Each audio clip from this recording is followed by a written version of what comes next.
What's up, man? Welcome back to another YouTube video. Sa mga bago lang sa channel ko, I'm Joms and I'm currently uploading videos about female nature, dating, and relationships.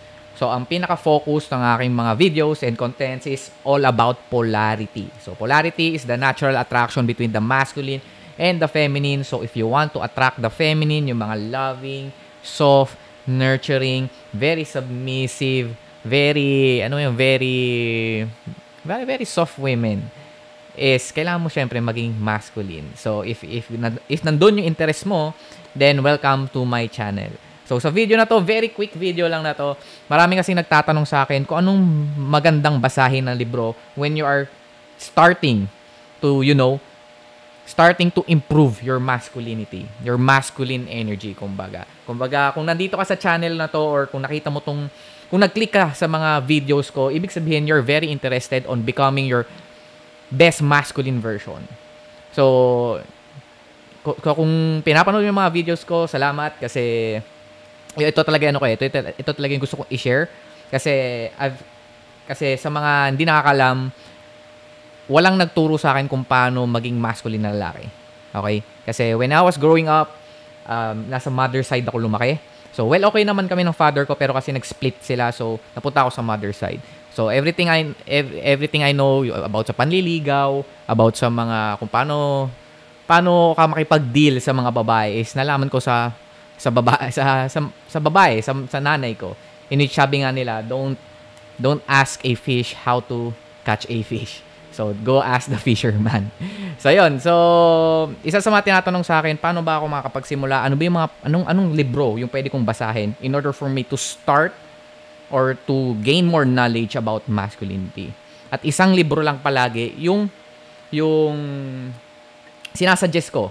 Kumbaga, for me, ito yung pinaka-the best na libro when you're starting out on, on having on exercising your masculinity, kung paano ba dapat maging lalaki, kung paano mo dapat gagamitin yung masculine energy mo nang hindi ka nagiging kupal. Okay? So this one, ito very balanced. So hindi ka galit sa babae, you're not hating on them. Nasa provider ka pero meron ka pa ring gentleman ka pero hindi ka so, nice guy. Alam mo yung gentleman ka pero may boundaries ka. Yung ganon. So, for me, ang pinaka masasuggest kong libro na basahin nyo is this one. Ayan. Naka-mirror. So, pero ito, The Way of the Superior Man by David Deida. So, for me, kung magbabasa kayo ng libro, bilhin nyo ng hard copy. Okay? Huwag yung sa phone, man. So, mas okay sa akin personally, pero ito rin talaga sinasabi ko na pagbibili kayo ng libro at babasahin nyo, hard copy, okay? Yung naamoy nyo. Pag kasi sa phone, madali kayo ma-distract. Okay? Kapag meron lang mag-message sa'yo, wala na, mawawala ka na sa focus. So, mas okay, kung bibili kayo ng libro, kung magbabasa kayo ng libro, bilhin nyo yung libro. Okay? So, sa akin ito, nabili ko sa Fully Book. Ito, meron sila sa Fully Book sa SM. Ayan, meron sila nito. So, libre lang din yung magpa-cover sa kanila. Pa-plastic cover nyo para hindi madaling masira. So, for me, this is ito talaga yung pinaka-sinasuggest ko. Pag sinasabi, ano bang libro yung magandang basahin in order for me to improve as a man? This one, The Way of the Superior Man. For me, ito talaga yung Biblia. Okay? Ito yung Bible ng mga lalaki. Kung paano ka magiging lalaki sa mundong to. So, this is very modern, okay? Modern din to. So, I think, 28th anniversary edition na to. Ito yung pinaka-modern. So, nag-a-apply siya kahit ngayon, kahit nasa pang-ilang century na tayo. 25th? Ewan ko. 2000s. Ayun, 2000. Nandun na tayo. So, dito, malalaman mo dito yung kung ano yung mga, ito, ang dami. Sige, sabihin ko sa inyo yung contents. So, dito nyo malalaman kung paano nyo ba makukuha yung purpose nyo. Ano ba yung purpose ng bilang lalaki? How to deal with women? Ayan. Ito, polarity. Dito rin niya sinuggest yung polarity. In which dito talaga ako sobrang naging interesado sa polarity dahil sa librong to. So, also, kung ano ba talaga gusto mga babae. And, paano mo ma-activate yung tinatawag na dark masculine. Okay, yung dark masculine side mo. And lastly, tuturuan ka rin dito ng body practices. So, kapag meron kang, tawag doon, paano body practices meaning yung breathing mo. Kumbaga parang ano siya, exercises andito. Kung paano ka eto meron din ata siya dito for masturbation, alam ko eh. Ayan or for ejaculation pala. Ayan na kailan ka lang ba dapat maglalabas ng iyong seed o nung ano na yun, nung potent energy na yun. And also mga kung paano ka rin makikipag-bembangan, paano ka rin makikipag-sex, kung paano ka dapat makikipag-sex sa babae. So andito. So for me complete manual na talaga to, man. So kahit ganito lang siya kaikli, kanipis, sobrang value pack. It's my third time reading this book. And I highly recommend reading this one. So kung wala ka pa nito, go on to the Fully Book, pumunta ka ng Shopee, bilhin nyo, hard copy. Okay? Every night, kahit one chapter lang. Yung mga chapters nito, wala pang, pinakamadami na ata yung 4 pages back to back. Ganyan. Kayang-kaya nyo matapos ang isang chapter in 5 to 10 minutes in one sitting.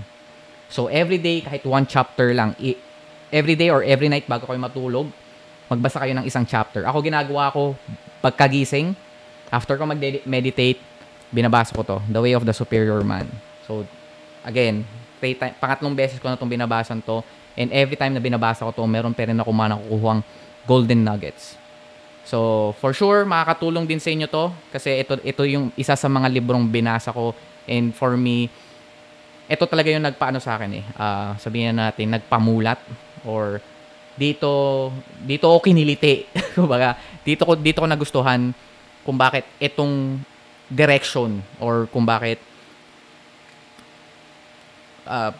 ito yung pinipili kong direction ng buhay ko. Kasi this one.